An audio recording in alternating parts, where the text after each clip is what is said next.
Monsieur Grécourt, merci de nous recevoir déjà. Première question, c'est la même question que je pose à tous vos collègues. Comment vous abordez cette rentrée ? Écoutez, je serais tenté de dire que je l'aborde comme toutes les précédentes rentrées depuis 2008 où je suis en responsabilité ici à la ville.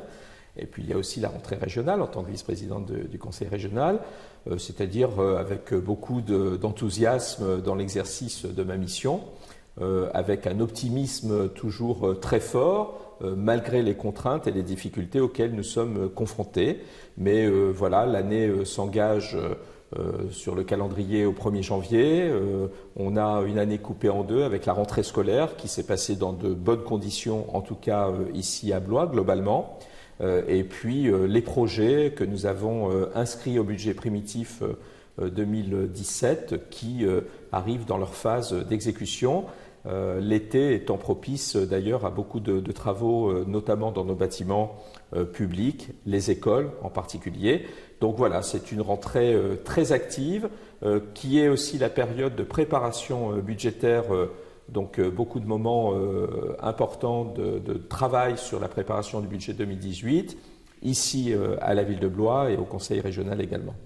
Justement, est-ce que cette rentrée, vous allez commencer à parler budget, elle s'annonce pas plus difficile que les autres, finalement, avec les contraintes budgétaires auxquelles vous devez faire face ? Alors, je crois que la difficulté, nous l'avons depuis quelques années, avec les décisions qui furent celles de François Hollande, président de la République, et de ses gouvernements, de demander un effort aux collectivités territoriales, un effort qui n'a pas été neutre, qui a été important en termes de baisse de dotation. Et les collectivités territoriales ont joué le jeu puisque 90% pratiquement des objectifs d'économie ont été atteints, contrairement à l'État qui n'est qu'à 28% à peu près de ces objectifs. Donc les collectivités ont pleinement joué leur rôle dans la réduction des déficits publics ou à minima pour faire en sorte qu'ils soient contenus. Ça a été des efforts très importants, sincèrement, dans un contexte où l'on ne peut pas, dans nos villes moyennes, augmenter la fiscalité qui est déjà très lourde pour beaucoup de ménages. Et donc, ça nous a demandé une évaluation de nos politiques publiques, une confirmation de nos priorités politiques et des arbitrages sur les politiques publiques avec la remise en question de certaines politiques publiques, avec le renforcement d'autres selon nos priorités, et sur les investissements avec une enveloppe d'investissement plus contrainte. Je dirais malheureusement parce que les investissements que nous avons apportés sont des investissements qui ne sont pas superflus, c'est tout simplement pour l'entretien de nos bâtiments communaux, c'est pour leur amélioration énergétique, c'est pour l'entretien et l'amélioration des espaces publics au plus près de nos concitoyens, dans leurs rues, leurs trottoirs, et nous sommes obligés de réduire cette enveloppe d'investissement. C'est une vraie problématique, sans compter que c'est de l'activité en moins pour les entreprises, donc du soutien à l'économie publique. Justement, quelles sont vos priorités pour votre territoire, votre ville ? Alors nous avons le grand projet de la mandature qui est le réaménagement du centre-ville, notamment de l'axe central. Donc c'est un projet de remise en valeur des espaces publics au cœur de l'agglomération, donc sur le centre-ville de Blois, qui est le centre historique, le centre touristique, culturel, commerçant.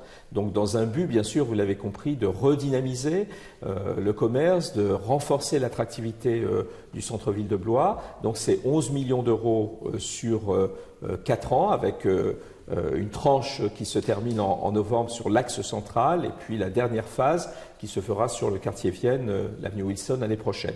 Donc ça, c'est le gros projet urbain de la mandature, sans compter d'autres projets qui avancent. Le projet dit Saint-Vincent, c'est un projet de renforcement du commerce blésois avec une extension de la partie commerçante vers l'arrière de l'église Saint-Vincent. Donc on est dans une préoccupation globale depuis Blois-Vienne jusqu'à la gare, dans ce projet de réaménagement complet du cœur de l'agglomération, avec cette question du commerce, des activités tertiaires, avec plus près de la gare, les questions de développement de l'enseignement supérieur, notamment du réseau INSA. Bref, de grands projets urbains qui vont dessiner la ville dans les 10 ou 15 ans qui viennent.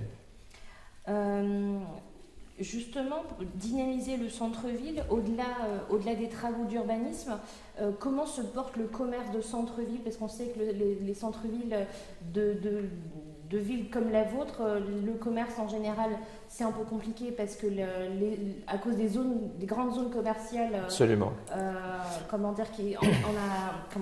Très proches des villes.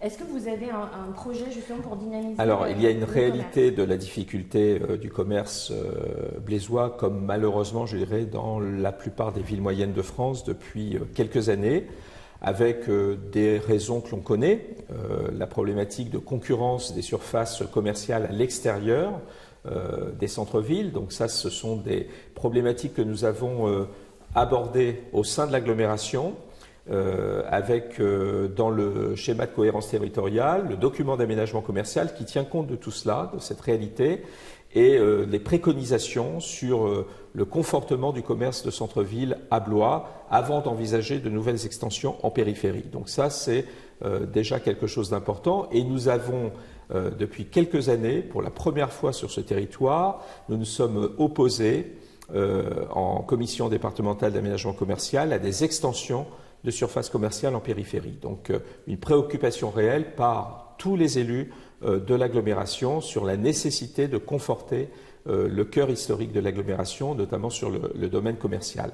Ensuite, c'est ce projet que j'évoquais d'augmentation des surfaces commerciales, puisque nous avons une réalité qui est l'impossibilité en cœur de ville d'installation de grandes enseignes attractives, de développement d'enseignes qui nécessitent des surfaces importantes.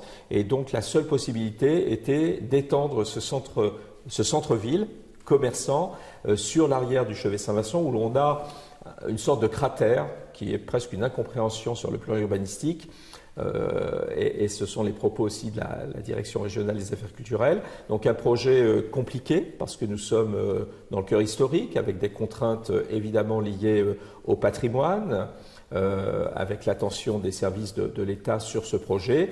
Mais nous avançons et nous devrions donc confirmer le projet avant la fin de l'année, notamment par le permis de construire du promoteur. Mais c'est véritablement une préoccupation donc plus générale jusqu'au quartier-gare, le centre, le cœur de l'agglomération étant sur tout ce périmètre avec les activités commerciales, l'activité culturelle, touristique et puis les filières d'enseignement supérieur et d'activités tertiaires jusqu'à la gare qui est la gare principale du département et donc une entrée aussi de territoire à partir du chemin de fer. Mais pour le soutien à l'activité commerciale, il y a eu durant cette phase de travaux donc la mise en place, et c'était notre souhait, d'une aide, d'une indemnisation pour les commerçants qui seraient touchés par ces travaux et donc avec une baisse de leur chiffre d'affaires, donc une commission qui s'est mise en place de façon très réglementée et transparente.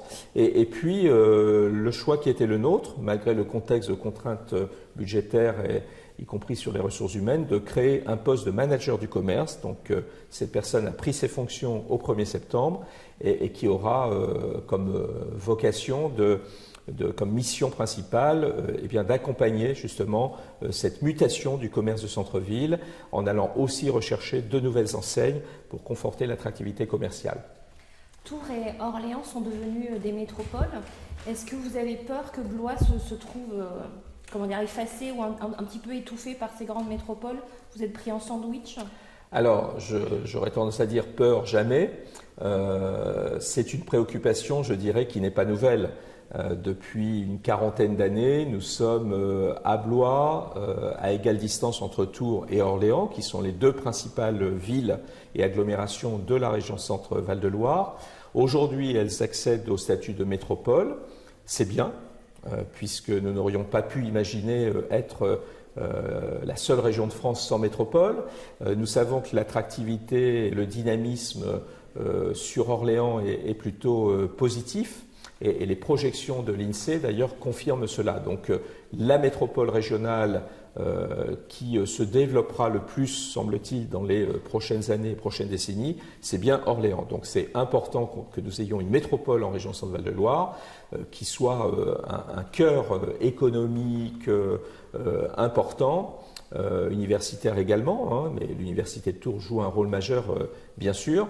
Ce qui est important, c'est que nous soyons sur cet axe ligérien. Et là aussi, la réalité, c'est que le développement de l'activité dans cette région, majoritairement, se fait sur l'axe ligérien, entre Orléans et Tours, c'est-à-dire passant par Blois. Nous avons cette chance d'être sur un axe intéressant au niveau des dessertes routières et autoroutières.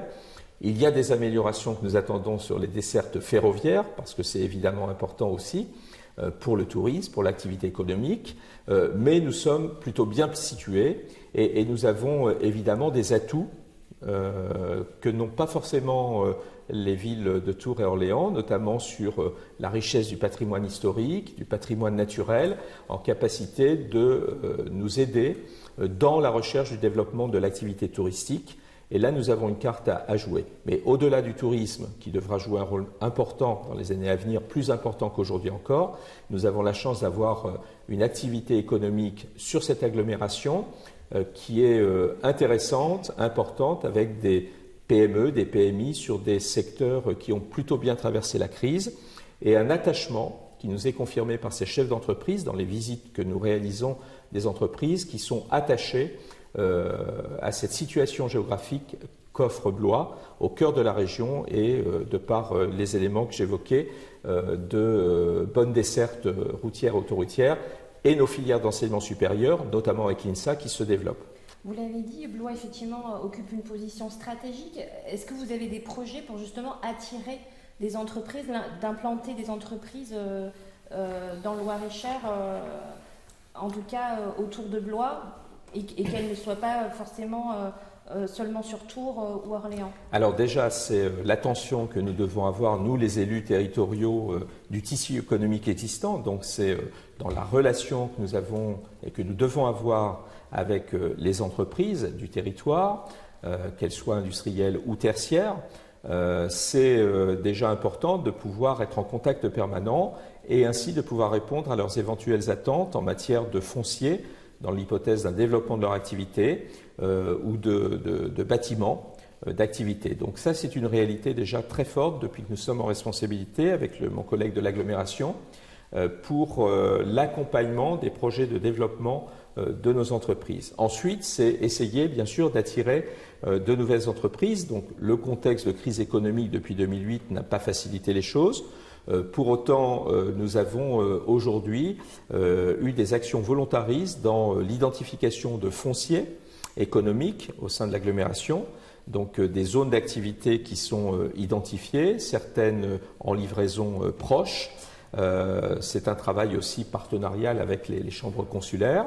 Et puis un village d'entreprise à notre initiative qui va voir le jour d'ici un an sur un ancien site industriel important qui était l'entreprise Sino Del Duca, dont l'acquisition du foncier fut faite il y a quelques années par l'agglomération avec le soutien de la région Centre. Et là, nous avons donc un permis de construire qui a été signé en août et une première opération immobilière avec des porteurs de projets derrière qui va se développer dans l'année 2018. Donc, ce village, il accueillera combien pourrait accueillir ou alors, devrait accueillir combien? Après, tout dépend du type d'activité. On est à court terme sur une quinzaine d'entreprises, possiblement, donc c'est quelque chose d'intéressant. Ou des entreprises du territoire qui ont des besoins de relocalisation parce qu'elles sont dans des locaux insuffisamment grands aujourd'hui ou adaptés, ou des entreprises qui viendraient d'autres territoires, notamment de la région parisienne. On sait que c'est aussi une réalité, des entreprises petites et moyennes entreprises dans la région parisienne qui aujourd'hui recherchent plutôt une implantation en dehors de la région parisienne pour des tas de raisons. Et donc c'est le rôle aussi du promoteur d'aller chercher des porteurs de projets. J'ai cru comprendre que le tourisme, c'était une priorité pour vous. Ça veut dire qu'on n'en fait pas assez aujourd'hui? On fait beaucoup et nous sommes à Blois une terre assez volontariste, Alors c'est un travail partenarial entre les différentes collectivités bien sûr, le travail important de l'Office de tourisme, mais la collectivité municipale, en tout cas la ville de Blois, depuis une trentaine d'années a aussi beaucoup investi le champ de la culture. Alors depuis l'époque où un de mes illustres prédécesseurs était évidemment très sensible à ces questions culturelles, Jacques Lang, et nous avons souhaité depuis 2008 conforter ce volet culturel, là aussi, malgré les contraintes budgétaires. Donc ce sont les grands événementiels qui ont lieu dans l'année, les rendez-vous l'histoire qui sont proches de nous, début octobre, qui attirent autour de 50 000 festivaliers par an, qui sont véritablement un temps unique sur ce champ de l'histoire, avec un nouveau volet depuis quelques années qui se préoccupe de l'économie. Donc l'économie dans les rendez-vous de l'histoire, je crois que c'est aussi intéressant de pouvoir échanger, avoir des débats sur ces questions économiques. C'est aussi l'intérêt de pouvoir capter nos partenaires du monde de l'entreprise sur cet événementiel. Et puis ensuite, le festival de bande dessinée, qui reste le 3e festival de France, avec le souhait qui était le mien d'installer la bande dessinée tout au long de l'année dans la ville, avec la création de la Maison de la bande dessinée. C'est un outil important sur le plan de l'offre culturelle, avec des expositions, sur le plan pédagogique, avec des actions tout au long de l'année auprès des scolaires, jusqu'au lycée, même au-delà, résidence d'artistes, et puis ça joue un rôle sur l'attractivité touristique. Nous aurons les chiffres pour l'été, mais les responsables de l'association BD Boom que j'ai reçue la semaine dernière m'ont confirmé que c'était très net en juillet et août sur les visiteurs venant d'autres départements.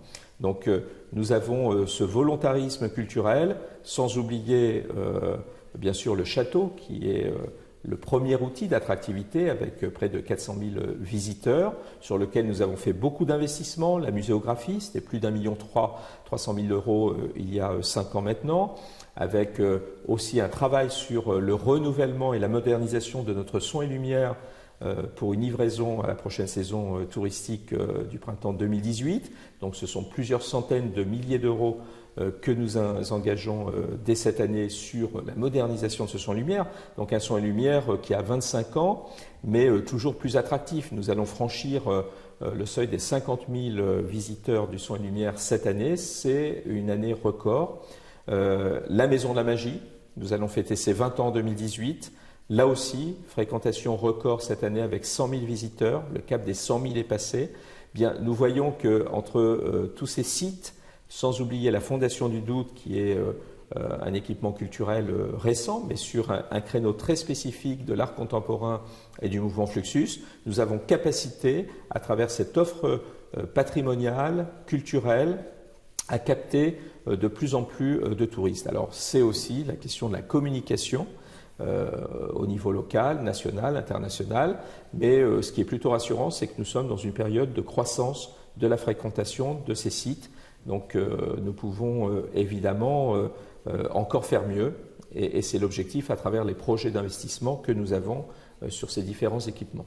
Justement, concrètement, sur le tourisme, est-ce que vous travaillez sur un projet, un rendez-vous particulier pour les mois ou années qui viennent ? Alors, à court terme, non, il y aura une programmation spécifique, comme je vous le disais, sur les 20 ans de la Maison de la Magie, avec une programmation assez importante. Nous l'avons d'ailleurs partagée en réunion hier, à partir du printemps jusqu'à Noël 2018. Et sinon, je crois que c'est communiquer aussi collectivement. C'est un travail que fait l'Office de tourisme et les responsables de nos différents sites. Nous avons cette richesse, on parlait tout à l'heure d'Orléans et Tours, nous avons cette richesse au cœur du département de Loir-et-Cher, notamment dans notre agglomération, mais plus largement avec la communauté de communes du Grand Chambord, puisque nous avons un office de tourisme commun, et Talcy maintenant. Eh bien, nous avons cette chance d'avoir un nombre de sites patrimoniaux exceptionnels, Blois, Cheverny, Chaumont, gérés par la région avec une croissance annuelle de visiteurs, et Chambord. Nous avons donc sur ce périmètre capacité à attirer de plus en plus de touristes et des campagnes de communication communes engagées depuis quelques années qui confortent bien sûr cette communication en direction des touristes français notamment franciliens et étrangers également. Est-ce que vous créez, enfin j'imagine, la fin de la taxe d'habitation, est-ce que c'est quelque chose qui vous inquiète, le fait que le gouvernement ait dit qu'il compenserait d'une certaine manière cette taxe d'habitation? Vous, comment vous voyez la situation de votre commune par rapport à cette promesse de campagne? Alors, cette annonce qui fut celle du candidat Emmanuel Macron, aujourd'hui président de la République, et qui est reprise, a inquiété les élus locaux. Elle me préoccupe toujours parce que, certes, il y a eu l'annonce de la compensation, mais on a l'histoire des 20 ou 30 dernières années où l'État, dans notamment les transferts de compétences aux collectivités, a compensé à l'année N, mais ensuite il n'y a pas eu de progression de l'indemnité de compensation. Donc je crains cette même démarche. Donc j'attends des précisions sur ce que sera la volonté du gouvernement et du président de la République et des précisions sur les modalités de mise en place de cette mesure qui peut être intéressante bien sûr pour les ménages, qui enlève quand même de l'autonomie fiscale aux collectivités. On recentralise dans ce domaine comme dans beaucoup d'autres. Donc ça, c'est plutôt mon inquiétude à l'heure où nous considérons majoritairement que la décentralisation a plutôt permis de développer nos territoires. Il faut que les collectivités soient en capacité de garder une autonomie de gestion et donc une autonomie aussi dans leurs recettes et notamment par la fiscalité directe sur les ménages et les entreprises. Donc beaucoup d'interrogations, des appréhensions sur les modalités de mise en place de cette mesure. Bon, attendons dans les mois qui viennent, je pense que nous aurons des précisions. Est-ce que vous partagez l'analyse du gouvernement sur l'inefficacité des contrats aidés sur le chômage? J'en parlais avec votre collègue de Montargis, Jean-Pierre Dor, lui, effectivement, pense que les contrats aidés, c'est de l'assistanat, c'est pas ça qui va faire baisser le chômage, mais c'est vrai que le fait de l'arrêter aussi brutalement, c'était peut-être pas la meilleure solution. Vous, votre sentiment par rapport à ces contrats aidés? Alors, on a dans les contrats aidés, on a des champs d'activité qui sont accompagnés par ces contrats depuis de nombreuses années dans les collectivités territoriales. Les services de l'État ont eu recours aussi beaucoup aux contrats aidés. L'exemple du conseil régional avec, lors du transfert de la compétence par l'État aux régions des lycées, nous avons gardé le même nombre d'emplois aidés, à une dizaine près, donc 220 emplois aidés. Ce sont des personnes en insertion, éloignées de l'emploi, donc ça leur permet quand même d'avoir une activité, d'avoir un revenu modeste, certes trop modeste, mais d'avoir un pied à l'étrier sur une activité professionnelle concrète, utile, et là, franchement, ça va nous mettre en difficulté parce qu'il est dans l'impossibilité des régions de compenser cette perte des emplois aidés en nombre de personnes présentes dans les établissements. C'est vrai dans d'autres collectivités, c'est vrai dans le monde associatif. Alors, on sait qu'on a une frange des personnes qui sont en emploi aidé qui pourraient difficilement accéder à un emploi pérenne pour des tas de raisons, mais la réalité, c'est quand même que ces dispositifs ont évité d'avoir des personnes qui restent bénéficiaires des minima sociaux, notamment le RSA, sur des durées très longues, ou bénéficiaires des ACEDIC. Donc c'est un dispositif qui, quand même, dans beaucoup de situations, nous sommes en capacité de démontrer, permet à ces personnes ou d'accéder à un emploi pérenne et définitif, ou en tout cas de ne pas rester sur le bord du chemin. Donc moi je vois un intérêt à ces contrats. Alors il y a peut-être à les faire évoluer, à être plus exigeant sur les questions de formation aussi, comme c'est le cas et c'est une réalité sur les contrats d'avenir par exemple, qui ont été mis en place sous la mandature de François Hollande et auxquels nous avons recours, nous ici, Ville de Blois. Peut-être oui qu'on peut faire mieux, pour autant je crois que c'est la façon dont le gouvernement a abordé cette question, sans concertation, une décision unilatérale qui se met en place à court terme, c'est problématique pour les collectivités territoriales, pour les associations et nous le constaterons malheureusement dans les mois qui viennent. Donc dommageable évidemment en premier lieu pour ces personnes qui bénéficient de ces contrats aidés. Très bien, je pense qu'on a à peu près tout abordé. Est-ce que tu voyais une question ? Ça va. Est-ce qu'il y a justement un sujet qu'on n'a pas abordé, que vous auriez souhaité, dont vous auriez souhaité qu'on en discute ? Une annonce que vous aviez éventuellement à faire C'est l'inquiétude que l'on a sur l'annonce du président et du gouvernement de poursuite des efforts demandés aux collectivités. Alors, l'annonce du candidat était de 10 milliards d'euros demandés aux collectivités, donc qui faisait suite au même niveau d'effort sous la mandature de François Hollande. On est aujourd'hui sur une annonce dans les derniers mois à 13 milliards. On a, alors est-ce que c'est lié à la période des élections sénatoriales, un recul dans les annonces en disant qu'on pourrait plutôt qu'une baisse des dotations être devant des contractualisations entre l'État et les collectivités, les 300 plus grandes collectivités, sur, on va dire, une convention de bonne conduite pour ne pas dépasser 1% de dépenses de gestion et maintenir des ratios, on va dire, acceptables et démontrer que nous sommes en capacité aussi de rechercher les économies. Bon, très bien, beaucoup d'incertitudes, beaucoup de flou. Je pense que nous aurons plus de précisions de la part du président et du gouvernement au lendemain des élections sénatoriales.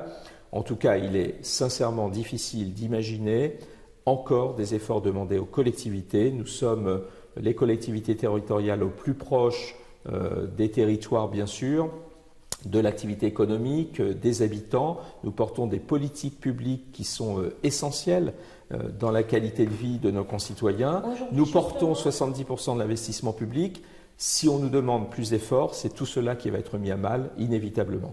Est-ce qu'il y a un projet, par exemple, que vous avez pour votre ville qui est mis à mal justement par rapport à ces économies qu'on vous demande de faire ? Ce sont des efforts que nous avons dû faire depuis de nombreuses années. Alors, des efforts qui étaient parfois nécessaires en dehors de la baisse des dotations. Moi, je suis arrivé en responsabilité, ça a été ma demande d'évaluer nos politiques publiques, de voir par rapport aux objectifs que nous nous fixons, si nous remplissons déjà nos objectifs, si nous les atteignons, et avec quels moyens, en termes de moyens financiers, en termes de ressources humaines notamment. Et donc ça nous a amené à évaluer pratiquement toutes nos politiques publiques, toutes les directions ont fait l'objet de cet examen attentif, et nous avons mis en place des réorganisations de services pour mieux répondre à nos objectifs politiques, être en capacité de mieux remplir nos missions, en essayant de rechercher à rationaliser en dépensant moins ou mieux. Donc c'est ce qui nous a amené à de réelles économies de gestion, à une diminution, malgré ce contexte, de l'endettement. Nous sommes en 9 ans à 10 millions d'euros de dettes en moins ici à Blois. Donc ce n'est pas neutre et ça nous donne capacité à continuer à investir. Mais pour autant, nous sommes dans une baisse quand même de notre capacité d'investissement. Et ça pose problème parce que nous ne sommes pas en capacité, tout simplement, d'entretenir convenablement notre patrimoine, qu'il soit, comme je vous disais, immobilier ou nos espaces publics. Donc ça, c'est une réelle problématique parce que de reporter des travaux d'entretien, les bâtiments se détériorent et donc on sait que les factures à échéance moyenne seront encore plus lourdes. Donc ça, c'est une vraie problématique. Et puis la remise en question du niveau quand même de qualité de certaines politiques publiques. Dans le domaine de l'éducation, nous avons dû faire le choix, par exemple, de réduire le nombre d'ATSEM dans nos écoles maternelles pour dégager des marges de manœuvre dans ce domaine de l'éducation. Aucune direction n'a échappé à des économies. Et l'éducation aussi, dans ce domaine. Donc c'est, j'allais dire, rendre plus compliqué l'accompagnement de nos enfants auprès des enseignants. Pour autant, ça nous a permis aussi d'avoir des politiques plus volontaristes dans ce domaine de l'éducation, avec par exemple cette année la généralisation de l'étude du soir, 2 soirs par semaine dans toutes nos écoles élémentaires. Donc voilà, c'est la démonstration aussi de notre volontarisme sur les priorités qui sont les nôtres et notamment l'éducation. Écoutez, moi je pense qu'on a balayé tous les sujets.